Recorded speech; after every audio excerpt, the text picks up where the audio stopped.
আসসালামু আলাইকুম। প্রাণীর বিভিন্নতা এবং শ্রেণীবিন্যাস এই চ্যাপ্টারের সিকিউ ক্লাসে তোমাদেরকে স্বাগতম এবং আমরা চেষ্টা করব ইনশাআল্লাহ অল্প সময়ের মধ্যে আমাদের ক্লাসটা কমপ্লিট করে ফেলতে, যেন এই চ্যাপ্টার থেকে যে কোনো সিকিউ আসলে তোমাদের অ্যান্সার করতে কোনো প্রবলেম না হয়। তাহলে চলো আমরা শুরু করি। আমাদের প্রথম প্রশ্নটা কি ছিল? প্রথম প্রশ্ন হচ্ছে নটোকর্ড কি? আমরা জানি যে নটোকর্ড কিন্তু কর্ডাটা পর্বের প্রাণীদের একটা উন্নত বৈশিষ্ট্য, কর্ডাটা পর্বের প্রাণীদের একটা গুরুত্বপূর্ণ বৈশিষ্ট্য। তো নটোকর্ড বলতে আমরা কি বুঝি? যদি এই প্রশ্নটা আসে তাহলে তোমার দুইটা জিনিস লিখতে হবে। যে নটোকর্ড বলতে আমরা বুঝবো একটি দণ্ডাকার এবং স্থিতিস্থাপক, দণ্ডাকার এবং স্থিতিস্থাপক অংশ, যা মূলত অবস্থান করে দুইটা জিনিসের মাঝখানে। কি কি? একটা হচ্ছে পৌষ্টিক নালী, এবং আরেকটা হচ্ছে স্নায়ুরজ্জু। তাহলে কর্ডাটা পর্বের প্রাণীর এমন একটি দণ্ডাকার এবং স্থিতিস্থাপক অংশ যা পৌষ্টিক নালী এবং স্নায়ুরজ্জুর মাঝখানে অবস্থান করে, যেটা দুই ভাবে থাকতে পারে। ভ্রূণাবস্থায় থাকতে পারে অথবা আজীবন থাকতে পারে। ভ্রূণাবস্থায় থাকতে পারে বা আজীবন থাকতে পারে। ওকে। এবং আমরা জানি যে ভার্টেব্রারা কিংবা মেরুদণ্ডী প্রাণীতে এই নটোকর্ডটা মেরুদণ্ড দ্বারা প্রতিস্থাপিত হয়। তাহলে এই কয়েকটা কথা তোমার কিন্তু লিখতে হবে। 2 নম্বর প্রশ্নটা আমরা একটু খেয়াল করি যে সিলম এবং হিমোসিল বলতে আমরা আসলে কি বুঝে থাকি। তাহলে সিলম বলতে আমরা কি বুঝে থাকি এটা প্রথমে দেখি। সিলম কথাটা আসছে, সিলম মানে হচ্ছে গহ্বর। সিলম মানে কি? সিলম মানে গহ্বর। কিন্তু এই যে সিলম নামক গহ্বর, এই সিলম নামক গহ্বরের কয়েকটা গুরুত্বপূর্ণ পয়েন্ট আমাদের মনে রাখতে হবে। নাম্বার 1 পয়েন্ট কি? এই গহ্বরটা কোত্থেকে সৃষ্টি হয়? মেসোডার্ম থেকে সৃষ্টি হয়। অনেকের মাথায় প্রশ্ন আসতে পারে যে ভাইয়া মেসোডার্ম কথাটার মানে কি? আমরা জানি যে আমাদের 3টা ভ্রূণ স্তর থাকে। একটা হচ্ছে অ্যাক্টোডার্ম, মেসোডার্ম আর হচ্ছে এন্ডোডার্ম। তো এই সিলম নামক গহ্বরটা আসে কোত্থেকে? মেসোডার্ম থেকে আসে। 2 নম্বর কথা, এই গহ্বরটা একটা আবরণ দ্বারা আবৃত থাকবে, যে আবরণটাকে বলা হয় পেরিটোনিয়াম। পেরিটোনিয়াম নামক আবরণ দ্বারা এই সিলম নামক দেহ গহ্বরটা অবশ্যই আবৃত থাকতে হবে, তখনই আমরা এই গহ্বরটাকে সিলম বলতে পারবো। তাহলে তোমাকে জিজ্ঞাসা করলো যে সিলম মানে কি? সিলম হচ্ছে এমন একটা দেহ গহ্বর অথবা বডি ক্যাভিটি যা আসলে মেসোডার্ম নামক ভ্রূণীয় স্তর থেকে উদ্ভূত এবং মেসোডার্ম থেকে উদ্ভূত পেরিটোনিয়াম নামক আবরণ দ্বারা সম্পূর্ণরূপে আবৃত থাকে। এটাকেই বলা হয়ে থাকে সিলম। ওকে। তাহলে এখন এই যে সিলম অথবা গহ্বর, এটা সংজ্ঞা আশা করি সবার ক্লিয়ার হয়েছে। এখন আমাদের কয়েকটা প্রশ্ন আসে যে সিলমকে কিন্তু আমরা 3 ভাগে ভাগ করতে পারি। একটাকে আমরা বলে থাকি অ্যাসিলোমেট। কি বলে থাকি আমরা? অ্যাসিলোমেট বলে থাকি। সিলোমটাকে 3 ভাগে না, মানে সিলোম আছে নাকি নাই এর ভিত্তিতে কোন একটা প্রাণীকে আমরা 3 ভাগে ভাগ করতে পারি। এর মধ্যে প্রথমটা হচ্ছে অ্যাসিলোমেট। মানে হচ্ছে নাই, তার মানে তাদের কোনো সিলোম থাকে না। তো এই প্রাণীগুলো কিরকম হয়? ধরো এই প্রাণীগুলো হচ্ছে, এটা হচ্ছে তাদের বাইরে থাকে কোনটা? বাইরে থাকে অ্যাক্টোডার্ম আর ভিতরে থাকে হচ্ছে এন্ডোডার্ম। বাইরে আছে হচ্ছে ধরো অ্যাক্টোডার্ম আর ভিতরে আছে এই স্তরটা হচ্ছে এন্ডোডার্ম। আচ্ছা, তো এদের সিলোম নাই, তার মানে এদের কোনো ফাঁকা গহ্বর থাকবে না। এই যে অ্যাক্টোডার্ম এবং এন্ডোডার্মের মাঝখানের যে অংশটা আছে, এই অংশটা কিছু স্পঞ্জি প্যারেনকাইমা দ্বারা আবৃত থাকে। দেখো গোল গোল, এগুলো হচ্ছে স্পঞ্জি প্যারেনকাইমা। এখন এই স্পঞ্জি প্যারেনকাইমা গুলো কোত্থেকে উদ্ভূত? মেসোডার্ম থেকে উদ্ভূত। ক্লিয়ার? তার মানে এদের কোনো কিন্তু দেহ গহ্বর অথবা তুমি বডি ক্যাভিটি অথবা সিলোম তুমি দেখতে পাচ্ছ না। এটাই হচ্ছে অ্যাসিলোমেট। তো অ্যাসিলোমেট কারা কারা? আমরা জানি যে অ্যাসিলোমেট হচ্ছে মোস্ট কমনলি আমরা মনে রাখবো পরিফেরা, তারপর হচ্ছে নিডারিয়া এবং আরেকটা হচ্ছে প্লাটিহেলমিনথেস। এই 3টা পর্বের কথা, এই 3টা মেজর পর্বের কথা অবশ্যই মাথায় রাখতে হবে যে এরা হচ্ছে অ্যাসিলোমেট। 2 নম্বরে আমাদের আসে হচ্ছে সিউডোসিলোমেট। সিলোমেট। দেখো সিউডো কথার মানে হচ্ছে নকল, তার মানে এদের কিন্তু সিলোম থাকে, কিন্তু সিলোমটা হচ্ছে বা ফাঁকা গহ্বরটা হচ্ছে নকল ফাঁকা গহ্বর। কেন এটা কিরকম বলা হচ্ছে খেয়াল করি আমরা। তাহলে এক্ষেত্রে আমরা ধরো সবার বাইরে দিলাম হচ্ছে একটা অ্যাক্টোডার্মের স্তর, সবার বাইরে আমরা দিলাম হচ্ছে কিছু একটা অ্যাক্টোডার্মের স্তর দিলাম। তারপরে আমরা ধরো ভেতরে একটা কমলা কালার দিয়ে কি বুঝাইলাম, এটা হচ্ছে এন্ডোডার্মের স্তর।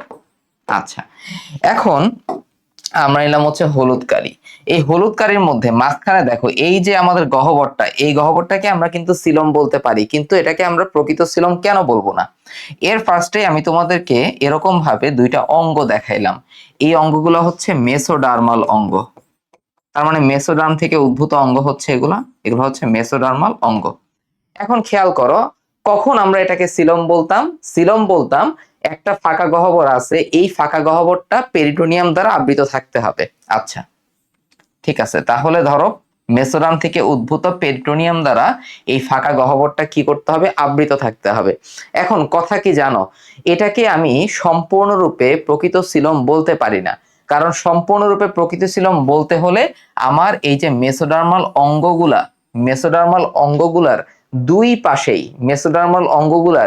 দুই পাশেই কিন্তু আমার পেরিটোনিয়ামের আবরণী থাকা উচিত।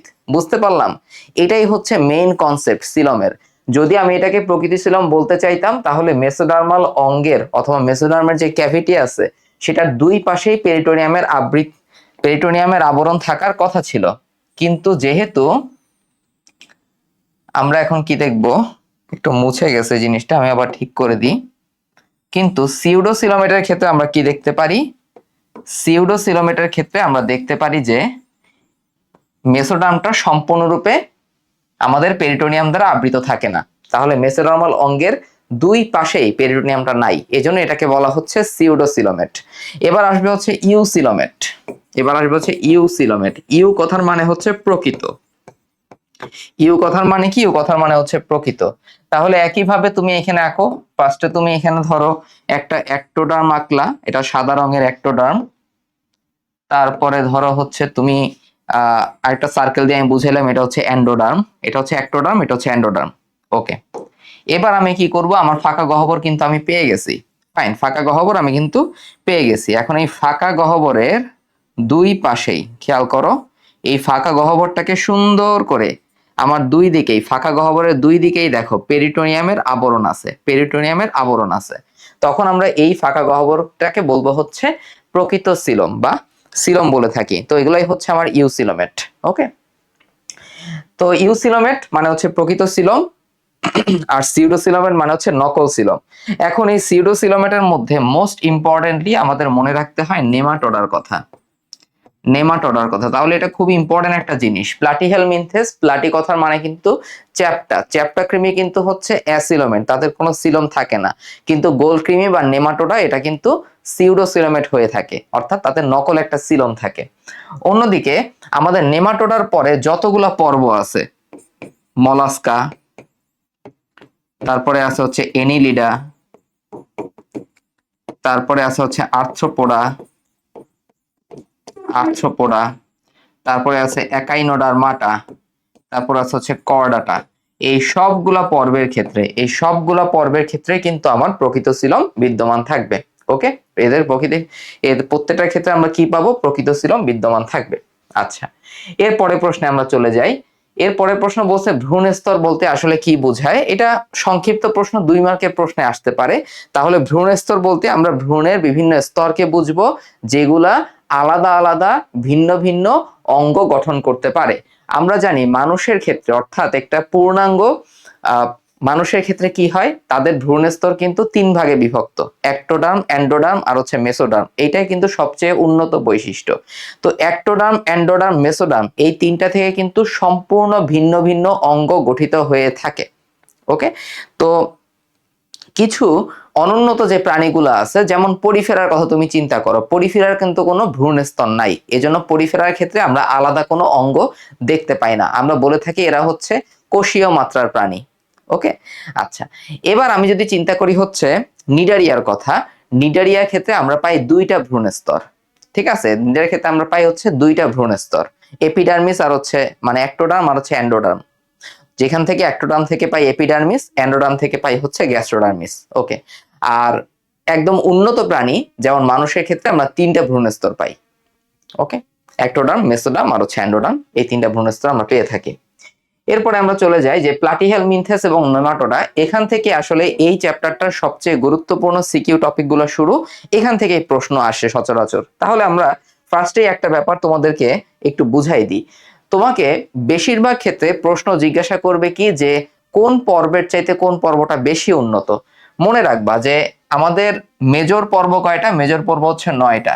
তাহলে প্রথমেই হচ্ছে পরিফেরা, তারপরে থাকে হচ্ছে নিডারিয়া, তারপরে হবে কি প্লাটিহেলমিনথেস, প্লাটিহেলমিনথেস। তাহলে প্রথমে হচ্ছে পরিফেরা স্পঞ্জ, তারপর নিডারিয়া, নিডারিয়া মানে হচ্ছে কাঁটাযুক্ত প্রাণী আমরা বলতে পারি, যেটার মধ্যে হাইড্রা আছে, জেলিফিশ আছে। তারপরে আসবে দুইটা কৃমি, একটা হচ্ছে প্লাটিহেলমিনথেস এবং আরেকটা হচ্ছে নেমাটোডা। একটা হচ্ছে চ্যাপ্টা কৃমি আর একটা হচ্ছে গোল কৃমি। এরপরে মা বলে একটা চিৎকার দিবা, MAA, এম এ হচ্ছে মলাস্কা, মলাস্কা। এদের বাইরে কিন্তু শক্ত খোলস থাকে। এবার থাকবে এনেলিডা, এরপরে আসবে হচ্ছে আর্থ্রোপোডা। ওকে, লাস্টে থাকে দুইটা, একটা হচ্ছে একাইনোডার্মাটা আর হচ্ছে কর্ডাটা। তাহলে পরীক্ষায় যদি প্রশ্ন আসে একাইনোডার্মাটা এবং কর্ডাটার মধ্যে কোনটা বেশি উন্নত, অবশ্যই কর্ডাটা বেশি উন্নত। পরীক্ষায় যদি প্রশ্ন আসে মলাস্কা এবং আর্থ্রোপোডার মধ্যে কোনটা বেশি উন্নত, অবশ্যই মলাস্কা বেশি, মানে অবশ্যই আর্থ্রোপোডা বেশি উন্নত। কারণ কি? কারণ পরিফেরা সবচেয়ে কম উন্নত, তারপর নিডারিয়া, তারপর Platyhelminthes, Nematoda, Mollusca, Annelida, Arthropoda, Echinodermata, Chordata. বুঝতে পারলাম? তাহলে একদম সহজ হয়ে গেল জিনিসটা। তাহলে কোনো ধরনের কোনো কনফিউশনের কোনো সুযোগ নাই। তোমাকে জিজ্ঞাসা করলো এনিলিডা এবং আর্থ্রোপোডার মধ্যে কোনটা বেশি উন্নত, অবশ্যই আর্থ্রোপোডা বেশি উন্নত হবে। ওকে, অথবা অনেক সময় কিন্তু বিভিন্ন উদাহরণ দিয়ে দেয়, যেমন তোমাকে বলতে পারে জোক এবং ঘাসফড়িং এর মধ্যে কোনটা বেশি উন্নত, ঘাসফড়িং বেশি উন্নত, কারণ ঘাসফড়িং আর্থ্রোপোডার মধ্যে, জোক হচ্ছে এনিলিডার মধ্যে। এখন আমাদের তুলনামূলক অথবা পার্থক্য সূচক যে ছক, সেই ছকটা আঁকা শিখতে হবে। তাহলে এভাবে সুন্দর করে যদি আসে প্লাটিহেলমিনথেস ভার্সেস নেমাটোডা, তোমাকে প্রশ্ন করলো কোনটা বেশি উন্নত, তাহলে তুমি এরকম সুন্দর করে একটা ছক আঁকবা। ছকের ফার্স্টের কলামে লিখবা পার্থক্যের বিষয়, এরপরে লিখবা হচ্ছে ধরো যেটা, সেটা হচ্ছে প্লাটিহেলমিনথেস, এরপরে বলবো হচ্ছে নেমাটোডা, নেমাটোডা। তাহলে দেখো যে কোনো একটা পর্বের পার্থক্য লেখার ক্ষেত্রে কিভাবে কোন সিকোয়েন্সে তুমি লিখবা, সবার প্রথমে লিখবা সেটার মাত্রা কি। মাত্রা বলতে আমরা কি বুঝাই? তার অঙ্গ তন্ত্র এগুলো আছে কিনা। তো আমরা জানি যে প্লাটিহেলমিনথেস কিন্তু একটা টিস্যু অঙ্গ মাত্রার প্রাণী। এরা কি টিস্যু অঙ্গ মাত্রার প্রাণী, অর্থাৎ তাদের কোনো কিন্তু তন্ত্র থাকে না। অন্যদিকে নেমাটোডার কথা যদি আমরা চিন্তা করি, তারা হচ্ছে অঙ্গ তন্ত্র মাত্রার প্রাণী, তাদের তন্ত্র থাকে। আমরা জানি অনেকগুলো টিস্যু নিয়ে অঙ্গ হয়, অনেকগুলো অঙ্গ নিয়ে তন্ত্র হয়, খুব সহজ। এবার আসি ভ্রূণস্তর। প্লাটিহেলমিনথেসেও আমরা জানি যে 3টা ভ্রূণস্তর দেখা যায়, নেমাটোডাতেও 3টা ভ্রূণস্তর দেখা যায়। এখন তোমার বলতে পারো যে ভাইয়া এটা কিভাবে পার্থক্য হলো? দেখো আমি আসলে যে ছকটা আঁকছি এটা হচ্ছে তুলনামূলক ছক।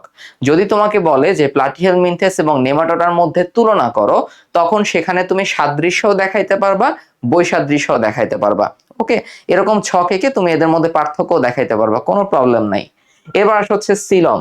তো প্লাটিহেলমিনথেস আমরা জানি এরা হচ্ছে অ্যাসিলোমেট, অর্থাৎ তাদের কোনো কি থাকে না, তাদের কোনো সিলম থাকে না।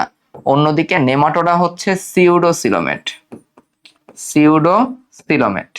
তাহলে পরীক্ষায় ভালো নাম্বার তোলার খুবই সহজ একটা উপায় কি, তুমি 3টা কলম আঁকবা যে কোনো পার্থক্যের ক্ষেত্রে, পার্থক্যের বিষয় লিখবা, প্লাটিহেলমিনথেস লিখবা, নেমাটোডা লিখবা। তাহলে তোমার লেখাও কিন্তু কম লাগবে এবং দেখতে এইভাবে প্রেজেন্ট করাটা টিচারদের কাছে খুবই পছন্দের, তা মানে তোমার প্রতি তাদের ইমপ্রেশনটাই ভালো হবে। তাহলে প্লাটিহেলমিনথেসের আবরণটা কিরকম হয়? এটার আবরণ হয়ে থাকে সিলিয়া যুক্ত এপিডার্মিস, এদের আবরণ হয় সিলিয়া যুক্ত এপিডার্মিস অথবা কিউটিকল নির্মিত, কিউটিকল নির্মিত। অন্যদিকে নেমাটোডার ক্ষেত্রে একটা খুবই গুরুত্বপূর্ণ কথা, তারা হচ্ছে বেশি ইলাস্টিক হয়, তার জন্য আমার এখানে বলতে হবে ইলাস্টিন নির্মিত কিউটিকল, ইলাস্টিন নির্মিত কিউটিকল, মনে থাকবে? ওকে, তারপরে আমরা দেখি যে পৌষ্টিক নালী।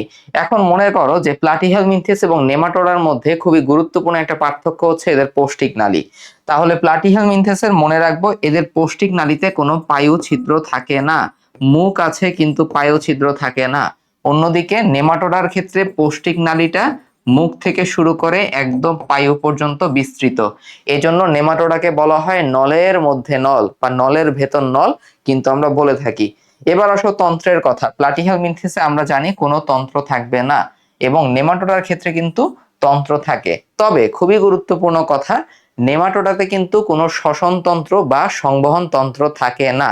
নেমাটোডাতে কিন্তু কোনো শ্বসন তন্ত্র বা সংবহন তন্ত্র থাকে না। এবার আসো লিঙ্গ। প্লাটিহেলমিনথেসটা কিন্তু উভলিঙ্গ প্রকৃতির হয়ে থাকে, অন্যদিকে আমাদের নেমাটোডা কিন্তু একলিঙ্গ প্রকৃতির হয়ে থাকে, একলিঙ্গ প্রকৃতির হয়ে থাকে। আচ্ছা, তো এখন একলিঙ্গ হওয়া এটা কিন্তু উন্নত বৈশিষ্ট্য, উভলিঙ্গ হওয়া এটা কিন্তু এক ধরনের অনুন্নত বৈশিষ্ট্য, যেটাকে বলা হয়ে থাকে কি, যেটাকে লিঙ্গের ভিত্তিতে তাদের মধ্যে পার্থক্য আমাদের, একটা উভলিঙ্গ আর একটা হচ্ছে একলিঙ্গ। এবার পরীক্ষার ক্ষেত্রে আরো কয়েকটা পয়েন্ট তোমরা লিখতে পারো, যেমন অন্য নাম, প্লাটিহেলমিনথেসের একটা নাম হচ্ছে চ্যাপ্টাকৃমি, অন্যদিকে নেমাটোডার নামটা হচ্ছে আসলে গোলকৃমি, এটাও কিন্তু গুরুত্বপূর্ণ একটা পার্থক্য হতে পারে। ওকে, এটাও কিন্তু একটা গুরুত্বপূর্ণ পার্থক্য হতে পারে। তারপরে তোমরা জানো যে প্লাটিহেলমিনথেসের ক্ষেত্রে রেচন অঙ্গটা কি নিয়ে গঠিত, শিখাকোষ নিয়ে গঠিত হয়, কিন্তু নেমাটোডাতে কিন্তু আমরা শিখাকোষ পাবো না। ওকে, এটাও একটা ইম্পর্টেন্ট পার্থক্য। তারপরে ধরো প্লাটিহেলমিনথেসের কয়েকটা লার্ভা দশার নাম তোমরা লিখতে পারো। একটা হচ্ছে কোনটা, একটা হচ্ছে আমাদের মনে রাখতে হবে রেডিয়া, রেডিয়া, তারপর একটা হচ্ছে সিস্টি সার্কাস, সিস্টি সার্কাস, আরেকটা আছে হচ্ছে সার্কারিয়া। ঠিক আছে, একটা হচ্ছে রেডিয়া, তারপরে আছে হচ্ছে সিস্টি সার্কাস, এবং আরেকটা হচ্ছে কি, আরেকটা হচ্ছে আমাদের সার্কারিয়া, আরেকটা হচ্ছে আমাদের কি, আরেকটা হচ্ছে আমাদের সার্কারিয়া। অন্যদিকে নেমাটোডার ক্ষেত্রে আমাদের লার্ভা দশাটার নাম কি, র‍্যাবডিটিফর্ম লার্ভা দশা, র‍্যাবডিটিফর্ম লার্ভা দশা। ওকে, এবার তুমি বলতে পারো যে প্লাটিহেলমিনথেসের কয়েকটা উদাহরণ তুমি দিবা। যেমন আমরা জানি প্লাটিহেলমিনথেসের মধ্যে আছে কোনটা কোনটা, যকৃৎ কৃমি আছে, এটার মধ্যে অবশ্যই যকৃত কৃমি আছে, আর হচ্ছে ফিতা কৃমি আছে, যকৃত কৃমি আছে, ফিতা কৃমি আছে। ওকে, অন্যদিকে নেমাটোডার মধ্যে তুমি কি উদাহরণ দিতে পারো, এটার মধ্যে আছে হচ্ছে আমাদের গোলকৃমি, এটার মধ্যে কি আছে, গোলকৃমি আছে, সুতাকৃমি আছে, এগুলো হচ্ছে আমাদের নেমাটোডার কিছু উদাহরণ। তাহলে এটা হচ্ছে প্লাটিহেলমিনথেস এবং নেমাটোডার মধ্যে পার্থক্য। তাহলে কোনটা বেশি উন্নত, অবশ্যই নেমাটোডা উন্নত। তুমি যাই লেখো না কেন, তুমি জাস্ট এটা মনে রাখবা যে কোনটা কার চেয়ে বেশি উন্নত, তারপরে তুমি এদের বৈশিষ্ট্যের মধ্যে তুলনা করবা, তাহলে তোমার কোনো কনফিউশন হবে না। এরপরে আমরা আসি আর্থ্রোপোডা, অ্যানিলিডা এবং মলাস্কা, এদের মধ্যে পার্থক্য আমাদের এখন শিখতে হবে, তাই তো? এদের মধ্যে আমাদের এখন পার্থক্য শিখতে হবে। আচ্ছা, তাহলে আমার এখানে 4টা কলাম লাগবে, একসাথে আমরা সবগুলা শিখে ফেলবো। খেয়াল করি, তাহলে প্রথম কলামে আমরা কোনটা রাখবো, সবচেয়ে অনুন্নত যেটা, সেটা হচ্ছে মলাস্কা। মলাস্কা কিন্তু সবচেয়ে অনুন্নত। তারপরে উন্নত হচ্ছে অ্যানিলিডা, এবং তারপরে উন্নত হবে কোনটা, আর্থ্রোপোডা, আর্থ্রোপোডা, মনে থাকবে।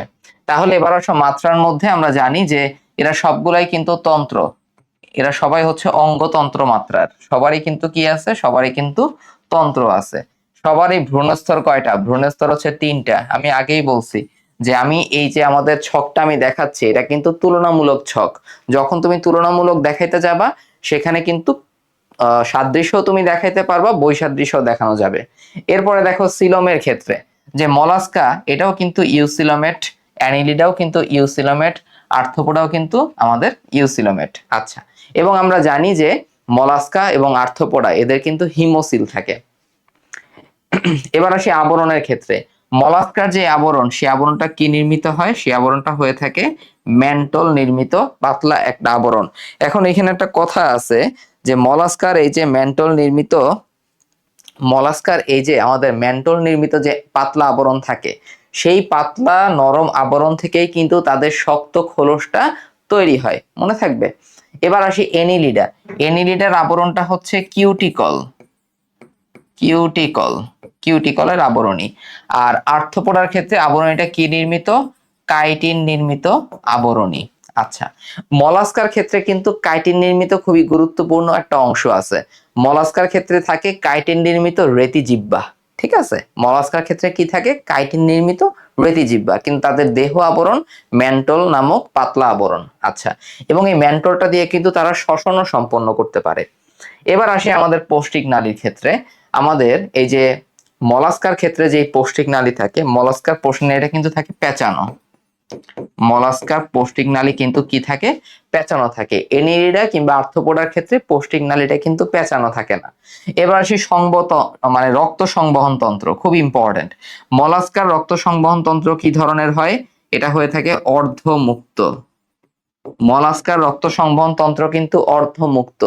এনিলিডার ক্ষেত্রে হয়ে থাকে কি ধরনের, বদ্ধ প্রকৃতির উন্নত রক্ত সংবহন তন্ত্র। আর আর্থ্রোপোডার ক্ষেত্রে আমরা দেখতে পারি কি, মুক্ত রক্ত সংবহন তন্ত্র। এই তিনটা খুব ইম্পর্টেন্ট, এমসিকিউর জন্য খুবই ইম্পর্টেন্ট। তাহলে মলাস্কাতে অর্ধমুক্ত, এনিলিডাতে বদ্ধ, আর আর্থ্রোপোডাতে হচ্ছে মুক্ত রক্ত সংবহন তন্ত্র। এবার আসি চলন অঙ্গের মধ্যে।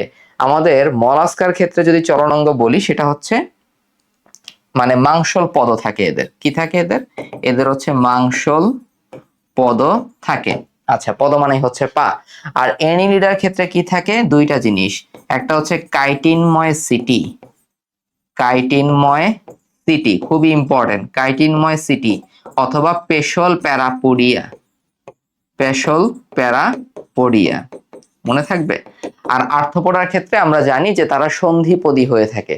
আর্থ্রোপোডা কি ধরনের হয়ে থাকে, সন্ধিপদী, উন্নত একটা বৈশিষ্ট্য। এরপরে আসা হচ্ছে রেচনতন্ত্র। রেচনতন্ত্রের ক্ষেত্রে মনে রাখতে হয় যে এনিলিডাতে খুবই গুরুত্বপূর্ণ, তাদের রেচনাঙ্গ হচ্ছে নেফ্রিডিয়া। এবং এই নেফ্রিডিয়া কিন্তু, নেফ্রিডিয়া কি, এটাকে বলা হয়ে থাকে সেগমেন্টাল অর্গান। কারণ এনিলিডার মধ্যে প্রকৃত খণ্ডকায়ন থাকে, প্রত্যেকটা খণ্ডকের মধ্যেই কিন্তু নেফ্রিডিয়া থাকে, এজন্য এটাকে বলা হয়েছে সেগমেন্টাল অর্গান। আর আর্থ্রোপোডার ক্ষেত্রে থাকে কোনটা, মালপিজিয়ান নালিকা, মালপিজিয়ান নালিকা। আচ্ছা, তারপরে আসে খণ্ডকায়ন। আমরা জানি যে এনিলিডাতে খণ্ডকায়ন, প্রকৃত খণ্ডকায়ন পাওয়া যায়। এনিলিডাতে প্রকৃত খণ্ডকায়ন পাওয়া যায়, মলাস্কাতে কিংবা আর্থ্রোপোডাতে প্রকৃত খণ্ডকায়ন পাওয়া যায় না। অন্যদিকে আর্থ্রোপোডাতে আমরা পাবো হচ্ছে অঞ্চলায়ন, সেখানে কিন্তু খণ্ডকায়ন পাবো না, সেখানে পাবো হচ্ছে অঞ্চলায়ন। এভাবে তুমি 10 থেকে 12টা কিন্তু পয়েন্ট পেয়ে যাবা। এবার খেয়াল করো খুবই সুন্দর করে যে মলাস্কার অপর নাম কি, মলাস্কার অপর নাম হচ্ছে, এদেরকে বলা হয় কম্বোজ প্রাণী। এনিলিডাকে বলা হয়ে থাকে অঙ্গুরি মাল, অঙ্গুরি মাল। আর আর্থ্রোপোডাকে বলা হয়ে থাকে সন্ধিপদী প্রাণী। খুবই সহজ। আচ্ছা, এরপরে আর একটা উদাহরণ উদাহরণ দিয়ে দিবা তুমি, যেমন মলাস্কার উদাহরণ কি আছে, শামুক, ঝিনুক, অক্টোপাস। আর এনিলিডার ক্ষেত্রে হচ্ছে কেঁচো কিংবা জোঁক। আর্থ্রোপোডার ক্ষেত্রে কোনটা আছে, ঘাসফড়িং, ঠিক আছে, তেলাপোকা, এগুলো হচ্ছে আর্থ্রোপোডার উদাহরণ। তাহলে এই হচ্ছে তোমাদের পার্থক্য। এই পয়েন্টগুলো উল্লেখ করলে তুমি একদম ফুল মার্কস পাবা ইনশাল্লাহ। এবার প্রশ্ন করলো কোনটা বেশি উন্নত, অবশ্যই মুখস্থ অ্যান্সার, আর্থ্রোপোডা বেশি উন্নত। মলাস্কা সবচেয়ে কম উন্নত এদের মধ্যে, তারপর এনিলিডা, তারপর আর্থ্রোপোডা, তারপর তুমি এদের পার্থক্যের ছকটা দেখাই দিবা, কাহিনী শেষ। এবার চলে আসো একাইনোডার্মাটার বৈশিষ্ট্যগুলো আমাদের একটু জেনে রাখতে হবে। আর্থ্রোপোডার চাইতে উন্নত হচ্ছে একাইনোডার্মাটা। ওকে, এখন আসো, একাইনোডার্মাটার ক্ষেত্রেও একই কথা আমরা জানি যে এদেরও কিন্তু তন্ত্র থাকে, কিংবা এদেরও কিন্তু প্রকৃত সিলম থাকে, এবং এরাও কিন্তু ত্রিভ্রূণস্তরী প্রাণী, অর্থাৎ অ্যাক্টোডার্ম, মেসোডার্ম আর হচ্ছে অ্যান্ডোডার্ম থাকবে। এখন এই যে একাইনোডার্মাটা, এই একাইনোডার্মাটার ক্ষেত্রে প্রথমে মনে রাখতে হয় তারা কিন্তু পঞ্চ ওরীয় প্রতিসম। এখন কি অবস্থায়, পূর্ণাঙ্গ অবস্থায়, অর্থাৎ একটা পরিপূর্ণ একাইনোডার্মাটা প্রাণী, তারা কোন ধরনের প্রতিসাম্যতা দেখা দিবে, পঞ্চওরীয় প্রতিসাম্যতা। কিন্তু যদি এরা লার্ভা দশায় থাকে, লার্ভা দশায় তারা হবে দ্বিপার্শ্বীয় প্রতিসম, লার্ভা দশায় তারা হবে দ্বিপার্শ্বীয় প্রতিসম। এরপরে আসি আমাদের এই যে আমাদের একাইনোডার্মাটার যেই বহিকঙ্কাল, সেই বহিকঙ্কাল কি নির্মিত, বহিকঙ্কালটা মনে রাখতে হবে তারা হবে কণ্টকময়। বহিকঙ্কালটা কি নির্মিত, কণ্টকময়। এবং বহিকঙ্কালে কি থাকে, পেডিসিলারি থাকতে পারে, সিলিয়া থাকতে পারে, পেডিসিলারি থাকতে পারে, এগুলো হচ্ছে তাদের বহিকঙ্কালের অংশ। সংবহন তন্ত্রের কথা আমরা জানি যে এদের কিন্তু প্রকৃত রক্ত সংবহন তন্ত্র থাকে না, এদের কি থাকে, পানি সংবহন তন্ত্র থাকে। খুবই ইম্পর্টেন্ট একটা কথা, ওয়াটারি ভাস্কুলার সিস্টেম, পানি সংবহন তন্ত্র থাকে, এবং হিমাল এবং পেরিহিমাল তন্ত্র দেখা যায়। হিমাল এবং পেরিহিমাল তন্ত্র কিন্তু এদের দেখা যায়। ওকে, এই সবগুলো খুবই গুরুত্বপূর্ণ বৈশিষ্ট্য, এই পয়েন্টগুলো লিখলেই তুমি একদম ফুল মার্কস পাবা ইনশাল্লাহ। লাস্টে হচ্ছে তুমি ধরো চলন অঙ্গ, আমরা জানি যে এদের চলন অঙ্গ হচ্ছে টিউব ফিট প্রকৃতির, এদের চলন অঙ্গ হচ্ছে টিউব ফিট প্রকৃতির। এখন দেখো পাশে আমি একটা ছবি দেখাইছি, এই ছবিটাকে আমি একটু জুম করি। এই ছবিটাকে যদি আমি জুম করি, এই একাইনোডার্মাটার প্রাণীর ক্ষেত্রে আমাদের কয়েকটা কথা আমরা এখানে দেখব। একাইনোডার্মাটার প্রাণীটার দেহটাকে আমরা দুইটা তলে ভাগ করি, যেই তলে মুখ থাকে সেটা হচ্ছে মৌখিক তল, আর অপোজিটেরটা হচ্ছে বিমৌখিক তল। এখন মৌখিক তলে দেখো এই কেন্দ্র থেকে, যেহেতু এরা পঞ্চঅরীয় প্রতিসম, এদের 5টা বাহু আছে, 1 2 3 4 5, তাহলে প্রত্যেকটা বাহু মাঝখান বরাবর দেখো একটা খাঁজ দেখা যাচ্ছে, এই খাঁজটাকেই বলা হয়ে থাকে অ্যাম্বুল্যাক্রাল খাদ। বুঝতে পারছি? তাহলে এটাকেই বলা হয়ে থাকে অ্যাম্বুল্যাক্রাল খাদ। এখন বইয়ে একটা কথা লেখা আছে, অ্যাম্বুল্যাক্রাল খাদের দৈর্ঘ্য বরাবর এদের টিউব ফিট অবস্থান করে থাকে, যেটাই হচ্ছে এদের চলন অঙ্গ। তাহলে দেখো অ্যাম্বুল্যাক্রাল খাদ, তার দৈর্ঘ্য বরাবর এরকম ছোট ছোট ছোট ছোট এদের টিউব ফিট বা নালিকা পদ বিদ্যমান থাকে। ক্লিয়ার? তাহলে এদের চলন অঙ্গ কোনটা? এদের চলন অঙ্গ হচ্ছে এই টিউব ফিট অথবা নালিকা পদ। তাহলে এই জিনিসটা হচ্ছে তোমার কনসেপ্টটাকে ক্লিয়ার করবে। এই হচ্ছে একাইনোডার্মাটার বৈশিষ্ট্যগুলো, আমাদের খুব ইম্পর্টেন্ট, এগুলো তোমার লিখতে হবে। ওকে, এত একাইনোডার্মাটার ক্ষেত্রে আমরা জানি যে এদের কয়টা উদাহরণ যদি বলতে বলে, সবগুলো হচ্ছে সমুদ্র দিয়ে, সমুদ্র তারা, সমুদ্র শসা, পালক তারা, এরকম কয়েকটা উদাহরণ আমরা বলবো। এরপরে আমরা এখানে খেয়াল করি, এরপরে আছে হচ্ছে কন্ড্রিকথিস এবং অ্যাক্টিনোপটেরিজি। আচ্ছা, তো এটা পড়ানোর আগে আমি তোমাদের আসলে এই ন্যাথোস্টোমাটা আমরা একটু পড়ে ফেলি। তো এই জিনিসটা কোত্থেকে আসছে, আমাদের অরিজিনটা একটু বুঝতে হবে। প্রথমে দেখো আমাদের মেইন পর্ব হচ্ছে কর্ডাটা পর্ব। এই কর্ডাটা পর্বটাকে আমরা 3টা উপপর্বে মূলত ভাগ করি। কি কি উপপর্ব? একটা হচ্ছে ইউরোকর্ডাটা, একটা হচ্ছে সেফালোকর্ডাটা, সেফালোকর্ডাটা, এবং আরেকটা হচ্ছে আমাদের ভার্টেব্রাটা। তো এই 3টা উপপর্বের মধ্যে আমরা জানি সবচেয়ে বেশি উন্নত কোনটা? ভার্টেব্রাটা। এই উপপর্বটা সবচেয়ে বেশি উন্নত। এখন এই ভার্টেব্রাটা উপপর্বটাকে আমরা মূলত 2 ভাগে ভাগ করতে পারি। একটাতে আছে হচ্ছে সাইক্লোস্টোমাটা, সাইক্লোস্টোমাটা, এবং আরেকটাতে থাকে হচ্ছে ন্যাথোস্টোমাটা, ন্যাথোস্টোমাটা, ন্যাথোস্টোমাটা। সাইক্লোস্টোমাটা থাকে আর হচ্ছে ন্যাথোস্টোমাটা থাকে। তো এখন খেয়াল করো এই দুইটার মধ্যে পার্থক্য কি? মেইন পার্থক্য হচ্ছে সাইক্লোস্টোমাতে কি থাকে না, সাইক্লোস্টোমাটাতে কোনো প্রকৃত চোয়াল থাকে না। দেখো আমাদের কিন্তু চোয়াল আছে, ঊর্ধ্ব চোয়াল আর নিম্ন চোয়াল, মেক্সিলা আর হচ্ছে ম্যান্ডিবল। সাইক্লোস্টোমাতে কোনো প্রকৃত চোয়াল থাকে না। আমাদের দেখো 2 হাত আছে, 2 পা আছে, তার মানে জোর উপাঙ্গ আছে, কিন্তু সাইক্লোস্টোমাটাতে কি থাকে না, কোনো জোর উপাঙ্গ কিন্তু থাকবে না। অন্যদিকে ন্যাথোস্টোমাটাতে প্রকৃত চোয়াল থাকে এবং তাদের জোর উপাঙ্গ বিদ্যমান থাকে। তো এখানে ন্যাথোস্টোমাটা আমি কেন লিখলাম, কারণ এই যে ন্যাথোস্টোমাটা আছে, এই ন্যাথোস্টোমাটাকে আমরা মূলত 7টা শ্রেণীতে ভাগ করে থাকি। খেয়াল করো, আমরা বলবো হচ্ছে কাসারাম। কি রাম বলবো? কাসারাম দিয়ে আমরা এটা মনে রাখবো। এটা হচ্ছে ন্যাথোস্টোমাটার 7টা শ্রেণী বা ক্লাস, শ্রেণী অথবা কি, শ্রেণী অথবা ক্লাস। তো প্রত্যেকটা ক্লাস নিয়ে আমি অল্প অল্প করে কিছু কথাবার্তা বলবো, যেগুলা আসলে পরীক্ষার জন্য ইম্পর্টেন্ট, এবং তোমাদের যে কোনো প্রশ্ন আসলে তোমরা এই পয়েন্টগুলো থেকেই পার্থক্য সূচক যে কোনো কিছু বানিয়ে দিয়ে আসতে পারবা। তাহলে প্রথমে সি দিয়ে হচ্ছে কন্ড্রিকথিস, প্রথমে হচ্ছে আমাদের কন্ড্রিকথিস। এতে হচ্ছে অ্যাক্টিনোপটেরিজি, অ্যাক্টিনোপটেরিজি। এসে হচ্ছে সার্কোপটেরিজি। ওকে, তারপরে হচ্ছে আবার এতে কি, এতে হচ্ছে আমাদের এমফিবিয়া, এমফিবিয়া। ওকে, আরে কি, আরে হচ্ছে রেপটাইলিয়া। আবার এতে হচ্ছে অ্যাভিস, আর এম এ হচ্ছে মামালিয়া, ম্যামালিয়া। তাহলে আমরা জানি তোমাকে যদি প্রশ্ন করা হয় যে কন্ড্রিকথিস এবং অ্যাক্টিনোপটেরিজির মধ্যে কোনটা বেশি উন্নত, তুমি বলবে অ্যাক্টিনোপটেরিজি বেশি উন্নত। তোমাকে যদি জিজ্ঞাসা করা হয় এমফিবিয়া এবং রেপটাইলিয়ার মধ্যে কোনটা বেশি উন্নত, রেপটাইলিয়া বেশি উন্নত। তোমাকে জিজ্ঞাসা করলো রেপটাইলিয়া আর এভিসের মধ্যে কোনটা উন্নত, তুমি বলবা এভিস হচ্ছে বেশি উন্নত। তারপরে তুমি রেপটাইলিয়ার বৈশিষ্ট্য লিখবা, এভিসের বৈশিষ্ট্য লিখবা। অতএব বৈশিষ্ট্যগুলো বিবেচনা করে আমরা বুঝতে পারি এভিস অধিকতর উন্নত প্রকৃতির। ওকে, তাহলে এই হচ্ছে তোমাদের মানে ট্রিক্স। এবার চলো আমরা আগের প্রশ্নগুলো একটু সলভ করি, যেগুলো মেইনলি বোর্ড পরীক্ষায় আসছে এবং বোর্ড টপিকগুলোই কিন্তু আমাদের জন্য এই মুহূর্তে সবচেয়ে বেশি গুরুত্বপূর্ণ। তাহলে প্রথমে আমরা পড়বো হচ্ছে কন্ড্রিকথিস এবং অ্যাক্টিনোপটেরিজি। তাহলে দেখো প্রথমে আমরা দেখি যে কন্ড্রিকথিস আর হচ্ছে অ্যাক্টিনোপটেরিজি।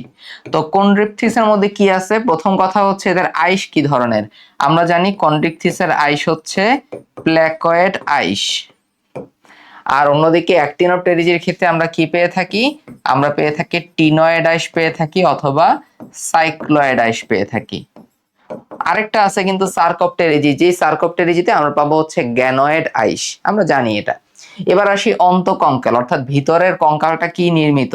কন্ড্রিকথিসে কন্ড্র কথাটা আছে, তার মানে অন্তকঙ্কাল হবে তরুণাস্থিময়। অন্যদিকে অ্যাক্টিনোপটেরিজিতে কি হবে? অন্তকঙ্কাল অস্থিময় হবে। এবার আসা হচ্ছে ফুলকা। এবার বলো আমাদের যে পরে আছে সার্কোপটেরিজি, সেটার অন্তকঙ্কাল কি ধরনের? সেটাও কিন্তু অস্থিময়। ওকে, এবার আসি হচ্ছে ফুলকা। ফুলকার ক্ষেত্রে মোস্ট ইম্পর্টেন্ট হচ্ছে ফুলকা রন্ধ্রটা তুমি এখানে উল্লেখ করবা। যেমন তাহলে এখানে একটু ঠিক করে না, এটা হচ্ছে ফুলকা রন্ধ্র উল্লেখ করবা। কন্ড্রিকথিসে পাওয়া যায় কি 5 থেকে 7 জোড়া ফুলকা রন্ধ্র কিন্তু পাওয়া যায়। কন্ড্রিকথিসে আমরা কয় জোড়া ফুলকা রন্ধ্র পাবো? কন্ড্রিকথিসের ক্ষেত্রে আমরা পাবো হচ্ছে 5 থেকে 7 জোড়া ফুলকা রন্ধ্র পাবো। অন্যদিকে অ্যাক্টিনোপটেরিজির মধ্যে আমরা পাবো হচ্ছে 2টি অথবা 1 জোড়া ফুলকা রন্ধ্র পাবো, যেটা কানকো দিয়ে আবৃত থাকে। কিন্তু কন্ড্রিকথিসের ক্ষেত্রে এই যে 5 থেকে 7 জোড়া ফুলকা রন্ধ্র, তারা কানকো দিয়ে আবৃত থাকবে না। এবার আসি পুচ্ছ পাখনা। আমরা জানি যে কন্ড্রিকথিসের পুচ্ছ পাখনা থাকে এরকম, তার মানে এটাকে বলা হয় হেটেরো সার্কাল। হেটেরো মানে হচ্ছে আলাদা প্রকৃতির হয়ে থাকে, ঠিক আছে, একটা বড় একটা ছোট। হেটেরো মানে হচ্ছে আলাদা বা ভিন্ন। অ্যাক্টিনোপটেরিজির ক্ষেত্রে এই পুচ্ছ পাখনাটা কি ধরনের হবে? হোমো সার্কাল প্রকৃতির হবে। হোমো মানে হচ্ছে একই আকৃতির, তাহলে একই ধরো। এই উপরেরটা নিচেরটা দেখো, দুইটাই হচ্ছে একই আকৃতির হয়। অন্যদিকে আমাদের সার্কোপটেরিজির ক্ষেত্রে ডাইফি সার্কাল পাওয়া যায়, যেটা হচ্ছে পিণ্ডাকার পাখনা বিশিষ্ট মাছ আমাদের সার্কোপটেরিজি। এবার আসে বায়োথলি। কন্ড্রিকথিসে কিন্তু বায়োথলি অথবা সুইম ব্লাডার থাকবে না। অ্যাক্টিনোপটেরিজে কিন্তু পটকা বা বায়োথলি থাকে। এবার আসো নিষেক। কন্ড্রিকথিসের নিষেকটা কোন ধরনের হয়? নিষেকটা হবে অন্তনিষেক প্রকৃতির। অন্যদিকে আমাদের অ্যাক্টিনোপটেরিজির নিষেকটা হবে বহিনিষেক প্রকৃতির। বহিনিষেক প্রকৃতির, বুঝতে পারলাম জিনিসটা? তাহলে কন্ড্রিকথিসের মধ্যে আছে কোনটা? হাঙর আছে। অ্যাক্টিনোপটেরিজির মধ্যে কি আছে? রুই কাতলা আছে। সো তুমি পার্থক্য মানে উদাহরণটাও তুমি বলে দিলা।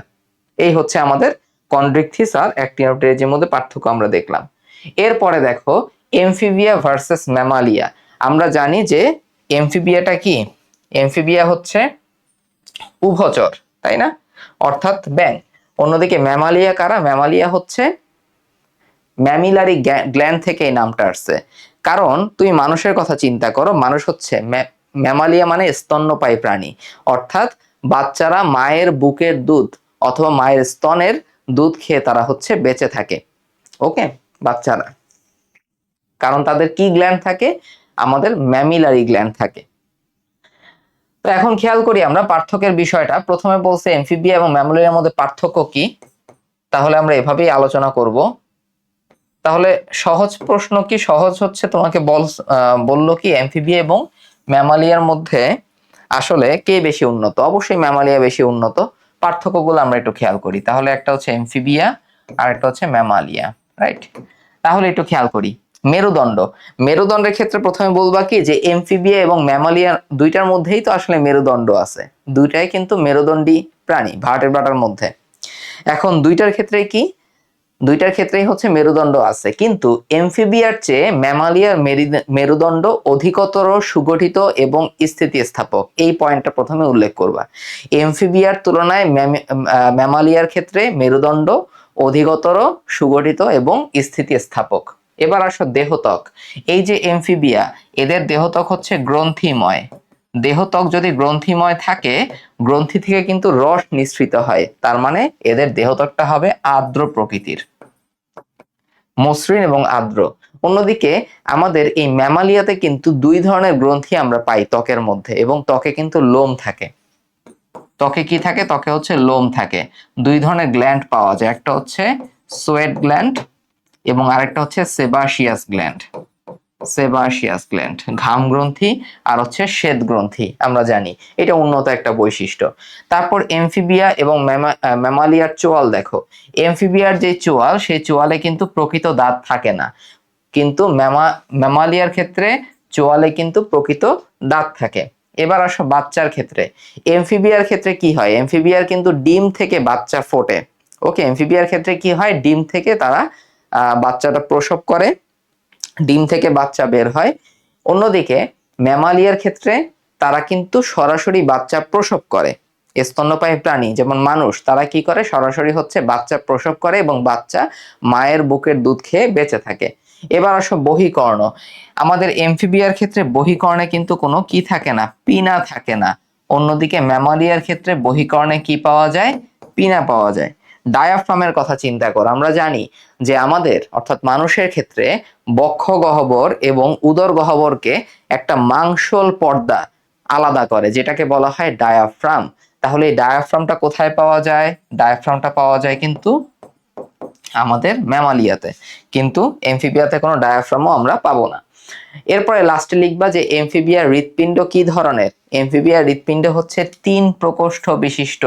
এমফিবিয়ার হৃৎপিণ্ড 3 প্রকোষ্ঠ বিশিষ্ট। অন্যদিকে ম্যামালিয়ার হৃৎপিণ্ড সম্পূর্ণভাবে 4 প্রকোষ্ঠ বিশিষ্ট। অতএব ম্যামালিয়া অধিকতর উন্নত। বুঝতে পারলাম?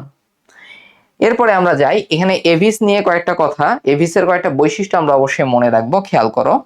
এভিসের কয়েকটা বৈশিষ্ট্য আমরা এখানে মনে রাখি। নাম্বার 1, এভিসের প্রথম বৈশিষ্ট্য দেখো। এভিস মানে কি? পাখি। তাহলে পাখির কি থাকে? পাখির থাকে হচ্ছে পালক। ওকে, ফাইন। তাহলে এদের ত্বক হচ্ছে পালক দিয়ে আবৃত। 2 নাম্বার, পাখি কি করতে পারে? আকাশে উঠতে পারে, কারণ তাদের অগ্রপদ দুইটা ডানায় রূপান্তরিত হয়েছে। তাহলে ডানার কথা তুমি লিখলা। 3 নাম্বারে তুমি কি লিখবা? 3 নাম্বারে ধরো লিখলা হচ্ছে পাখির কি থাকে? পাখির ঠোঁট থাকে না, তাহলে কিন্তু তাদের দন্তবিহীন চঞ্চু থাকে। তাহলে এদের কি থাকে? দন্তবিহীন চঞ্চু থাকে। চঞ্চু বা ঠোঁট। দন্তবিহীন কি থাকে? চঞ্চু থাকে। বানান কি ঠিক হইলো? যাই হোক, দেখে নিও। দন্তবিহীন কি থাকে? দন্তবিহীন হচ্ছে চঞ্চু থাকে। তারপরে ধরো 4 নাম্বারটা কি লিখবা? বাইরের সবকিছু তো লেখা শেষ তোমার, এখন ভেতরে আসো। পাখির ক্ষেত্রে আমাদের যেই তাদের অস্থি থাকে, সেই অস্থিগুলো হবে বায়ুপূর্ণ অস্থি। অস্থিগুলা কি ধরনের হয়? বায়ুপূর্ণ অস্থি থাকে, যেন তাদের উঠতে সুবিধা হয়। এখন এই বায়ুপূর্ণ এই কথাটা কিন্তু আরো একটা জায়গায় তাদের আছে। নাম্বার 1, মনে রাখতে হবে তাদের ফুসফুসের সাথেও কিন্তু ছোট্ট একটা বায়ু গহ্বর থাকে, এবং তাদের শ্বসন যন্ত্রের মধ্যে একটা জিনিস থাকে, সেটাকে বলা হয় সিরিংস। সিরিংস। এবং এই সিরিংসটার কাজ কি? সিরিংসটা হচ্ছে পাখির শব্দ তৈরিতে ভূমিকা রাখে। এটা হচ্ছে তাদের কোথায় থাকে? তাদের শ্বসন তন্ত্রে সিরিংস নামক একটা অংশ থাকে, যেটা কিন্তু শব্দ উৎপন্ন করতে ব্যবহৃত হয়। ওকে, এবার দেখো 5 নাম্বার পয়েন্টটা খুবই ইম্পর্টেন্ট, সেটা হচ্ছে এন্ডোথার্মিক। এন্ডোথার্মিক কথাটার মানে কি? এন্ডো মানে হচ্ছে ভেতর, আর থার্মিক কথার মানে হচ্ছে টেম্পারেচার। তাহলে আমি একটু আলাদা করে বুঝাই। ধরো বাইরের তাপমাত্রা হচ্ছে 4 ডিগ্রি সেলসিয়াস। বাইরের তাপমাত্রা হচ্ছে 4 ডিগ্রি সেলসিয়াস, কিন্তু তখনও মানুষের শরীরের তাপমাত্রা কিন্তু স্বাভাবিক। মানুষের শরীরের তাপমাত্রা কিন্তু, মানুষের শরীর কি চায়? যেন তাপমাত্রাটা 36 থেকে 37.2 ডিগ্রি সেলসিয়াসের মধ্যেই থাকে। তাহলে বাইরের টেম্পারেচার আমার বডির ভিতরে রক্তের টেম্পারেচারটাকে কেন এফেক্ট করতে পারতেছে না? কারণ আমার একটা সিস্টেম আছে, যে সিস্টেমটাকে আমি বলে থাকি এন্ডোথার্মিক সিস্টেম। অর্থাৎ আমার দেহের টেম্পারেচারটা আমার দেহ নিজেই ভেতর থেকে নিয়ন্ত্রণ করতে পারে। এই নিয়ন্ত্রণ করাটা খুবই গুরুত্বপূর্ণ, কারণ রক্তের এই টেম্পারেচার যদি নিয়ন্ত্রিত না থাকে, তাহলে আমার দেহের এনজাইমগুলা কিন্তু ঠিকমতো কাজ করতে পারবে না। এজন্য এই এন্ডোথার্মিক, এটা কিন্তু খুবই উন্নত একটা বৈশিষ্ট্য। এবং সর্বপ্রথম কোন শ্রেণীতে এন্ডোথার্মিক অবস্থার বিকাশ ঘটে? অ্যান্সার হচ্ছে অ্যাভিস বা পাখিতে। আগের রেপটাইলিয়াও কিন্তু একটোথার্মিক, অর্থাৎ একটো মানে বাইরে, বাইরের টেম্পারেচার যত হয় তাদের বডি টেম্পারেচার তত হয়। এই জন্য ব্যাঙের অর্থাৎ এমফিবিয়ার শীত নিদ্রায় যেতে হয়। বুঝতে পারলা? কারণ তারা হচ্ছে একটোথার্মিক। প্রথম এন্ডোথার্মিক অবস্থা আমরা কোথায় দেখতে পাই? এভিসের মধ্যে আমরা দেখতে পাই। তাহলে আগের প্রশ্নটা যেটা ছিল এমফিবিয়া ভার্সেস ম্যামালিয়া, এখানে খুবই গুরুত্বপূর্ণ একটা পার্থক্য তোমরা লিখতে পারো যে এরা হচ্ছে এক্টোথার্মিক আর এরা হচ্ছে ম্যামালিয়া হচ্ছে এন্ডোথার্মিক। এটা খুবই ইম্পর্টেন্ট একটা পার্থক্য। ওকে, এবার আসলে ন্যাথোস্টোমাটা নিয়ে আমি অলরেডি আলোচনা করে ফেলছি এখানে। এখন এখানে কয়েকটা জিনিস ধরো বাকি আছে, যেমন রেপটাইলিয়ার ক্ষেত্রে তুমি কি লিখবা। রেপটাইলিয়ার ক্ষেত্রে আমরা জানি যে এদের ত্বকটা কিন্তু শুকনো হয়, এদের ত্বকটা কিন্তু কি থাকে, এদের ত্বকটা হচ্ছে শুকনো থাকে। রেপটাইলিয়ার ক্ষেত্রে আমরা জানি প্রত্যেকটা আহ মানে 4টা তো পা থাকে, প্রত্যেকটা পায়ে 5টা করে আঙুল থাকে, যেটা কিন্তু এমফিবিয়ার সাথে পার্থক্য। এমফিবিয়ার অগ্রপদে থাকে 4টা করে আঙুল, এমফিবিয়ার পশ্চাৎ পদে থাকে 5টা করে আঙুল, তাই না? আচ্ছা, তারপরে ধরো এই যে এমফিবিয়া আছে, এই এমফিবিয়ার হৃৎপিণ্ড 3 প্রকোষ্ঠ বিশিষ্ট, আর রেপটাইলিয়ার হৃৎপিণ্ড কিন্তু অসম্পূর্ণভাবে 4 প্রকোষ্ঠ বিশিষ্ট। ব্যতিক্রম হচ্ছে কুমির, কুমিরের হৃৎপিণ্ড কিন্তু সম্পূর্ণভাবে 4 প্রকোষ্ঠ বিশিষ্ট। অন্যদিকে অ্যাভিস বা পাখির ক্ষেত্রে তারা সম্পূর্ণভাবে 4 প্রকোষ্ঠ বিশিষ্ট। ম্যামালিয়ার ক্ষেত্রেও কিন্তু তারা সম্পূর্ণভাবে 4 প্রকোষ্ঠ বিশিষ্ট হৃৎপিণ্ড পাওয়া যায়। ওকে, তারপরে রেপটাইলিয়াটা কি? রেপটাইলিয়া হচ্ছে তাদের এক্টোথার্মিক অবস্থা দেখা দেয়, এক্টোথার্মিক অবস্থা দেখা দেয়। আচ্ছা, তারপর রেপটাইলিয়ার ত্বক শুকনো কেন? কারণ তাদের ত্বকে হচ্ছে গ্রন্থি থাকে না। তো এই কয়েকটা তুমি পয়েন্ট অবশ্যই মনে রাখবা। আরেকটা ইম্পর্টেন্ট পয়েন্ট হচ্ছে অক্সিপিটাল কন্ডাইল। তোমাকে যদি বলা হয়, কি বললাম, occipital occipital condyle. Occipital condyle মানে কি? অক্সিপিটাল কন্ডাইলের মাধ্যমে এদের মস্তকের যে খুলি থাকে সেটা মেরুদণ্ডের সাথে সংযুক্ত থাকে। তো রেপটাইলিয়ার অক্সিপিটাল কন্ডাইল থাকে একটা, আর ম্যামালিয়ার অক্সিপিটাল কন্ডাইল থাকে কয়টা? 2টা। মনে থাকবে? তাহলে সবগুলো পয়েন্ট আমরা মোটামুটি টাচ করে গেলাম। তাহলে এভাবে তুমি যদি পড়াশোনা করতে পারো, আজকে যে সিকিউ টপিক গুলো তোমাকে দেখালাম এগুলো হচ্ছে মোস্ট ইম্পর্টেন্ট সিকিউ টপিক। ইনশাআল্লাহ তুমি দেখবা পরীক্ষায় এখান থেকেই কমন আসছে, এবং এই পয়েন্টগুলো তুমি যদি লিখে আসতে পারো, এভাবে তুমি যদি সাজাই গুছিয়ে লেখো, তাহলে ইনশাআল্লাহ প্রাণীর বিভিন্নতা শ্রেণীবিন্যাস থেকে যে কোনো সিকিউ আসলে তুমি ফুল নাম্বার ক্যারি করতে পারবা।